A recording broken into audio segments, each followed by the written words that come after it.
ناظرین، السلام علیکم ورحمۃ اللہ وبرکاتہ۔ حضرت علی رضی اللہ تعالیٰ عنہ نے فرمایا، فرصت کے اوقات بادل کی طرح جلدی گزر جاتے ہیں۔ تمہیں ایک نیک کام کرنے کا بھی موقع ملے تو اسے غنیمت سمجھو، ورنہ ندامت حاصل ہوگی۔ حضرت علی رضی اللہ تعالی عنہ نے فرمایا، اپنی خوشی کے لیے کسی دوسرے کی خوشی خاک میں مت ملاؤ، تمہاری وہ خوشی بیکار ہے جس کے پیچھے کسی کے آنسو ہوں۔ حضرت علی رضی اللہ تعالی عنہ نے فرمایا، جس سے محبت کی جائے اس سے مقابلہ نہیں کیا جاتا۔ کسی کو پا لینا محبت نہیں ہے بلکہ کسی کے دل میں جگہ بنا لینا محبت ہے۔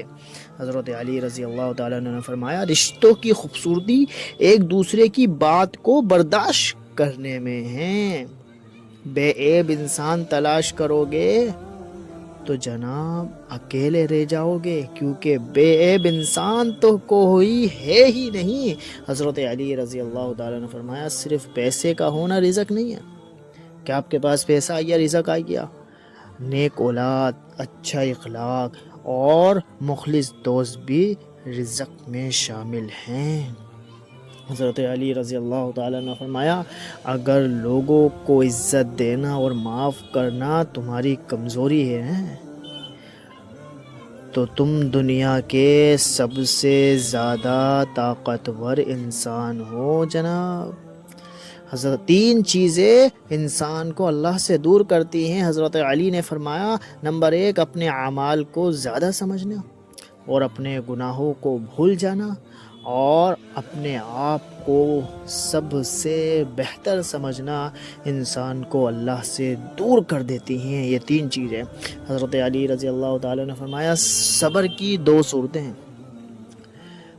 کہ جو ناپسند ہو اسے برداشت کرنا اور جو پسند ہو اس کا انتظار کرنا۔ یہ صبر کی 2 صورتیں ہیں۔ حضرت علی رضی اللہ تعالیٰ نے فرمایا، رسول اللہ صلی اللہ علیہ وسلم نے ارشاد فرمایا، جن لوگوں کی زبانیں اللہ پاک کے ذکر سے تر رہتی ہیں وہ ہنستے ہوئے جنت میں داخل ہوں گے۔ سبحان اللہ، اپنی زبانوں کو ذکر میں لگاؤ۔